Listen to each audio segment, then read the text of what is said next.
5 minute കൊണ്ട് ഏതൊരാൾക്കും ഇനി ഹിന്ദി സംസാരിക്കാൻ പഠിക്കാം. ഹലോ ദോസ്തോ, ഇന്ന് നമ്മുടെ 3ാമത്തെ എപ്പിസോഡാണ്. ഇതിൽ നമ്മൾ ഇന്ന് പഠിക്കുന്നത് നീ, നിങ്ങൾ, താങ്കൾ. ഇതിനെങ്ങനെയാണ് ഹിന്ദിയിൽ പ്രസൻറ്റ് ചെയ്യുക, അത് നമ്മളൊരാളോട് ചോദിക്കുമ്പോൾ ഈ സർവനാമങ്ങളെ കൂടി എങ്ങനെ പറയണമെന്ന ഒരു കൺഫ്യൂഷനാണ് ഇന്ന് നമ്മൾ തീർക്കുന്നത്. അപ്പൊ നമുക്ക് നീ എന്ന വാക്കിന് നമ്മൾ ഹിന്ദിയിൽ പറയുമ്പോൾ തു എന്നാണ് ഉപയോഗിക്കുക. ഈ തു എന്നത് ഹിന്ദി ഭാഷയിലുള്ള ഏറ്റവും ഇൻഫോർമൽ സെന്റൻസുകളിൽ മാത്രം ഉപയോഗിക്കുന്നതാണ്.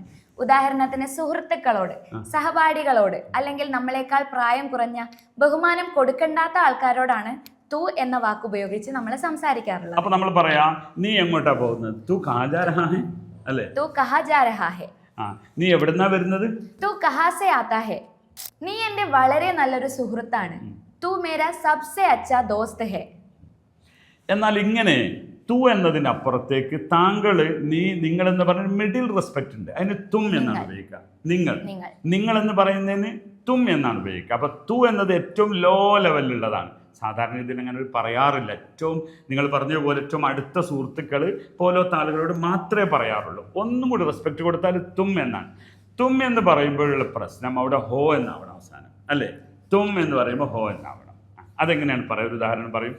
തും എന്നത് അത്യാവശ്യം റെസ്പെക്റ്റ് ഉള്ള ഒരു വാക്കാണ്, പക്ഷെ എന്നാലും പൂർണ്ണമായിട്ടുള്ള രീതിയിലായിട്ടില്ല. എന്നാലും നിങ്ങൾ ശ്രദ്ധിക്കേണ്ട ഒരു കാര്യമാണ്, തും പറഞ്ഞിട്ടുണ്ടെങ്കിൽ അവസാനം, സെന്റൻസിന്റെ അവസാനം ഹോ എന്ന് ചേർക്കണം, സാറ് പറഞ്ഞ പോലെ. അപ്പൊ നമുക്ക് ഇതിന്റെ കുറച്ച് ഉദാഹരണങ്ങൾ നോക്കാം. നിങ്ങൾ വളരെ നന്നായി പാടുന്നുണ്ട്, ഇത് പറയാൻ നമുക്ക് തും അച്ഛാ സാ ഗാത്തേ ഹോ എന്ന് പറയാം. ശ്രദ്ധിക്കണം, ഇവിടെ തും വന്നതുകൊണ്ട് അവസാനം ഞാൻ എന്താണ് എൻഡ് ചെയ്തത്, ഹോ എന്നാണ്. തും അച്ഛാ സാ ഗാത്തേ ഹോ. ഒന്നുകൂടി സിമ്പിൾ ഉദാഹരണം പറയൂ. നിങ്ങൾ എന്താണ് കഴിക്കുന്നത്, തും ക്യാ ഖാ രഹേ ഹോ. നിങ്ങൾ എന്താണ് കഴിക്കുന്നത്, തും ക്യാ ഖാ രഹേ. ഓക്കെ, അവിടെ തും എന്നതാണ് അവിടെയുള്ളത്. സാധാരണക്കാർ മിഡിലുള്ളത് തും എന്നാണ് ഉപയോഗിക്കുന്നത്. അപ്പൊ ഇവിടെ വളരെ പ്രധാനപ്പെട്ടത് ആദ്യത്തെ തു എന്ന് പറയുമ്പോൾ ഹേ എന്നും തും എന്ന് പറയുമ്പോൾ ഹോ എന്നും. അതൊരു കോംപ്രമൈസ് ഇല്ല, അല്ലെ? തും എന്നിടത്ത് ഒരു മാറ്റം വരില്ല. തും എന്ന് നമ്മൾ ക്വസ്റ്റ്യൻ ആയി ചോദിക്കുന്ന സമയത്ത് ഹോ എന്ന് മാത്രമേ പറയാവൂ. എന്നാൽ ഏറ്റവും ടോപ്പ് ആളുകളോട് വളരെ ബഹുമാനത്തോടു കൂടെ പറയാൻ ആപ്പ് എന്നാണ് പറയുന്നത്. ആപ്പ്, നിങ്ങൾ എവിടെയാണ് എന്നൊക്കെ ചോദിക്കുവാൻ, നിങ്ങൾ എങ്ങോട്ടാ പോകുന്നതെന്ന് ചോദിക്കുവാൻ അവിടെയൊക്കെ ആപ്പ് ചേർത്തുകൊണ്ടാണ് പറയാറുള്ളത്. താങ്കൾ എങ്ങോട്ടാ പോകുന്നത് എങ്ങനെ ചോദിക്കാൻ നമുക്ക് ആപ് കഹാ ജാ രഹേ ഹേ. ഓക്കെ, ആപ് കഹാ ജാ രഹേ ഹേ. എന്നാൽ ഇവിടെയും ആളുകൾ ഹോ എന്ന് ചേർക്കാറുണ്ട്. എന്തൊരു ഫേമസ് വേർഡ് ഉണ്ടല്ലോ, ഏതാണത്? ആപ് കേസേ ഹോ എന്നാണ് കൂടുതൽ ആൾക്കാരും ചോദിക്കാറുള്ളത്. താങ്കൾക്ക് സുഖമാണോ എന്ന് ചോദിക്കാനുള്ളതിന് ആപ് കേസേ ഹോ എന്ന് ചോദിക്കാറുണ്ട്. ശരിക്കും അവിടെ വരേണ്ടത് ആപ് കേസേ ഹേ എന്നാണ്.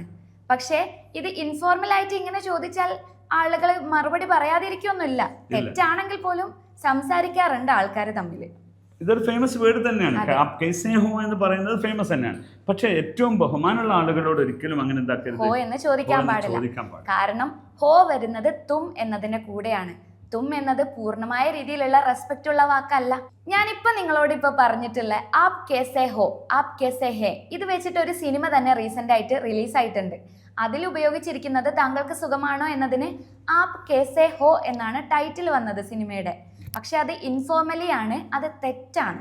ആപ് കേസേ ഹേ എന്നാണ് ശരിക്കും ചോദിക്കേണ്ടത്. ഓക്കേ, നിങ്ങൾ എന്നെ ഒന്ന് സഹായിക്കാമോ, എങ്ങനെയാണ് പറയാ ഹിന്ദിയിൽ?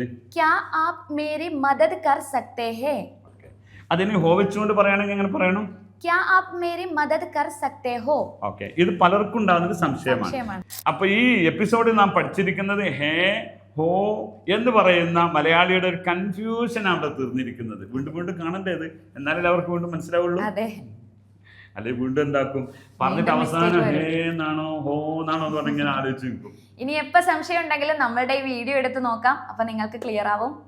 ഓക്കെ, അടുത്ത വീഡിയോ നമുക്ക് വീണ്ടും കാണാം. അതുവരെ ഖുദാഫിസ്.